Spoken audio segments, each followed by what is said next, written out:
round up. Peace, love, Islam, Shalom. Islam. This is the elder. I came out here not to just visit him, but I was working too. And I'm about to head out of the town on the airport. So, you know, we was just giving a shout out to all the mighty Moors out here keeping up our legacy and keeping up our history and keeping it authentic. Islam, how's it going with the people out there in the Muslim world and the regular world? This is King Abdul Muminil out here rocking it with my nephew. You know, we got to kick it. And every time we get together, you know, like I tell you, the world is in trouble, but in good trouble. And we always break it down to a quick snippet about what we're doing and how we got to get to where we got to go in order to take care of our future. That's what it's all about, our future generations. Everything's been stolen from us, and, you know, my job is to put the Moroccan flag back with the Star-Spangled Banner on top of the White House. What you talking about, Willis?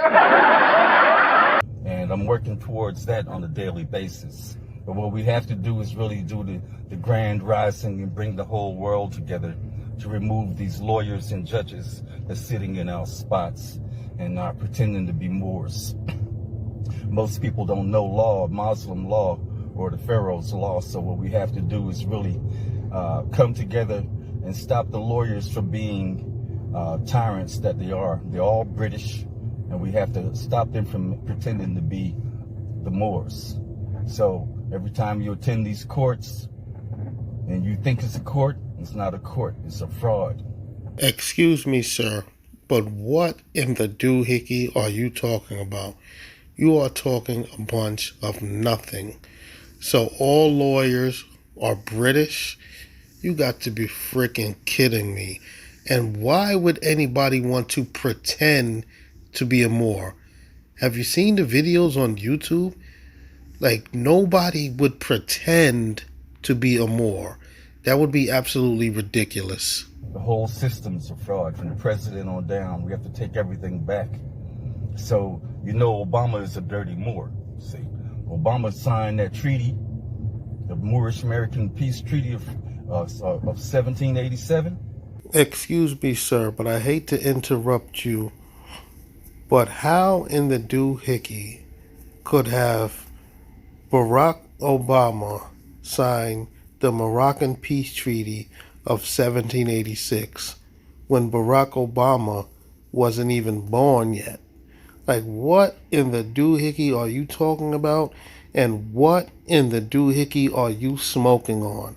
You, my friend, are lost. And then when he signed it, only Moors could be in the White House. Only Moors can live here on this land. Only indigenous people, which are the Pharaoh's children, can live here. And so they hid the treaty from us, and they shows that we own everything, the land, the seas, and the skies above. Wow, the land of make-believe. And so I'm working hard, just like everybody else, all the Moors, working hard at trying to put ourselves back into the original positions of the landowners. You know, we own over 1 million miles square. You are delusional. You have a serious issue. And the whole White House, United States, and everything belongs to the Moors. And the Europeans sitting up there like, oh yeah, this is our ink pen, but you know, it's the Pharaoh's ink pen. You know, the Pharaoh's ink pen of Islam, I should say. Excuse me, sir, but what in the doohickey are you talking about? The Pharaohs did not practice Islam. Islam wasn't even created yet when the Pharaohs were alive. So how could it be the Pharaohs' ink pen of Islam? Like, where do you get your information from? Please cite some sources. But I know you can't. You're just literally sitting up there making things up, and you sound absolutely ridiculous. You need to just stop. Moorish science has your brains all messed up. because many people don't really know what I'm doing and how I know what I know.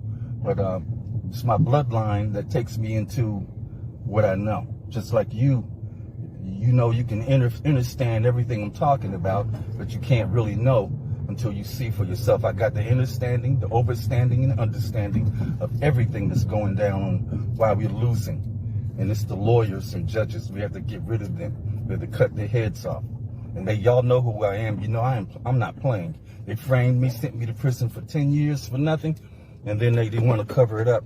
But I'm a specialist in Muslim law and their law, so it's all about knocking them out. Islam. So the brother is finna get ready to time travel, and so am I, back to where I'm going to, so I can get home to my children and my wife.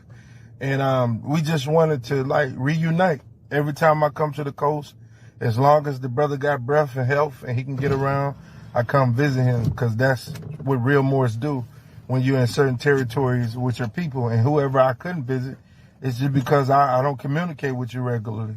Your number ain't in my call log. So maybe if you try to put it in there, you know, then we could communicate.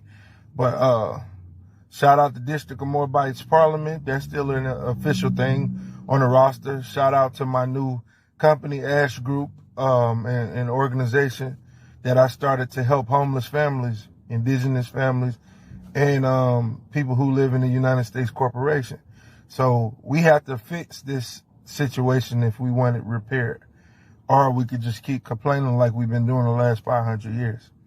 Actions speak louder than words. That's why the Creator said, faith without works is dead. So if you don't do nothing to change your situation, don't expect it to change. Islam, y'all have a wonderful weekend, a wonderful week, and just enjoy your day. Islam, love. Peace and love. Peace and love to you, and Islam as well.